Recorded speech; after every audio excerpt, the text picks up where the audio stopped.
Magandang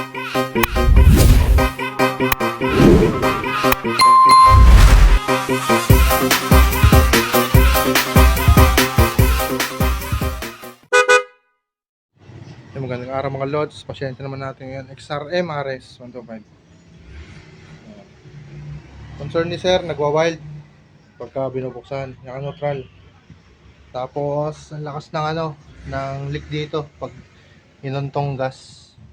Lakas ng overflow ng carburetor. So check natin kung anong problema. Pakita ko muna sa inyo yung sinasabi ni sir na problema. Nagwa-wild pag pinaandar, yan, naka-neutral yan.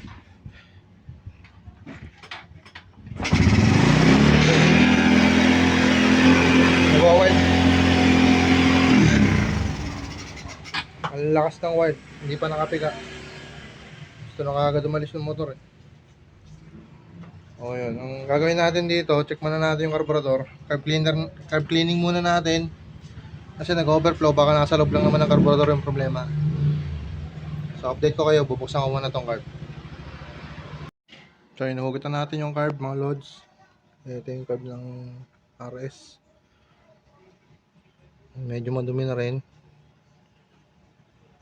Hindi, madumi na talaga. May mancha na sa loob eh. Ang hula ko ito. Itong valve nya. Yung rubber nito manipis na. Yan, dito yan eh. Yan, nakalagay ito dyan sa may float. Yan yung dapat. Kaso kaya nag-overflow, hindi na nagsasara na maayos. Yan. Maluwag na yung pinaka-tip ng valve. Rubber kasi yung tip niya, yung black na rubber na yan.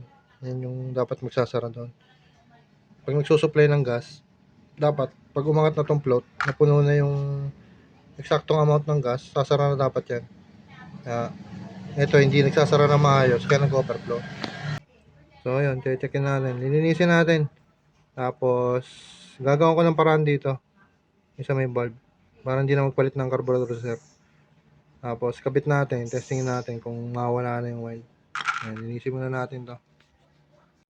Sa mga magdi-DIY na rin ng mga carb nila, carb cleaning, kahit anong unit, basta carb. Pag nakita nyo ganito na yung rubber seal dyan sa reservoir, magtinanggal nyo. Ito medyo may katagalan na to, nakailang carb cleaning na rin siguro to, bakalas kabit. Flat na yung goma nya, yung pinaka rubber seal. Pag kinabit nyo yun ng ganyan, possible na maglilik dyan. Yan, maglilik yan dyan yung gasolina. Best way dyan, kung wala kayong pamalit na rubber seal, lagyan nyo ng yan, liquid gasket. Gasketan nyo tong paligid. Yan.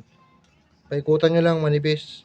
Saka nyo ibalik ulit. Dito. Tapos patuyuin nyo lang kahit 5 minutes. Ayun. Ganun lang. Para hindi maglilik yan. Yung buo na natin yung carb. Nalinis na natin. Loob labas. Yan. Parang bago na ulit. So quick tips lang din. Kung hula nyo may problema yung carb nyo. Kunyari, one click naman yung motor nyo. Kaso pag pinigaan, sinilinyador, mamamatay o kaya humahagok sa takbo, check nyo yung karayom. Possible niya maluwag o kaya nakalas yung karayom sa loob. Yan, may lock kasi yan, may sariling lock yan sa loob. Check nyo na lang din. Yan, baka yun yung problema. Kaya nagagalan yung motor niya. Yan, kakapit na lang natin to. Yun, nakapitan natin yung carb ng Honda RS. Yan. Tingnan natin kung okay na. Kung hindi na nag-wild, tsaka hindi na nag-overflow. Mga hindi naman na nag-overflow eh. Yan. Yan, nakabukas na yung fuel tank niya. Pagpatay kasi yan, pababa. Ayan, bukas yan. Tapos dito lalabas yan pag overflow. Ang kanina, lakas ng overflow niyan. Hindi na dito eh. Tingnan natin. So, sensitive na yung susian. Parang fingerprint na ata. Tingnan natin ang hindi nila throttle. Yun, isang sipa na lang. Hinig ba? Na-under na. Ayan. Hindi na nagwa-wild. Okay na rin yung minor. Wala nang overflow. Yan, nagawa natin ang paraan nyo sa valve. Kaysa magpalit ng bago si sir. Yan. Iniwan lang to unit, inaantay pa natin may-ari. Wala pa eh. Yan. So sa ibang motor shop yan, baka pinapalitan na ng bagong card yan. Pag-asok pa na malaki yung cost. Kahit kaya naman remedyoan yan. O diba? Mas nakatipid yung customer. Iniwan to yung unit kasi may tiwala naman yung customer dito sa shop. Dito rin niya pinapagawa yung iba niyang motor eh. Yung Mio, dito rin niya dinala dati. Start din problema nun, dahil din natin. Yan, okay na. Adjust na ng konti yung minor, para medyo mataas eh. Inayos ko na rin yung salpak ng airbox. Nakaluwa kasi yung hose niya kanina. Hindi na okay na lahat. Okay na.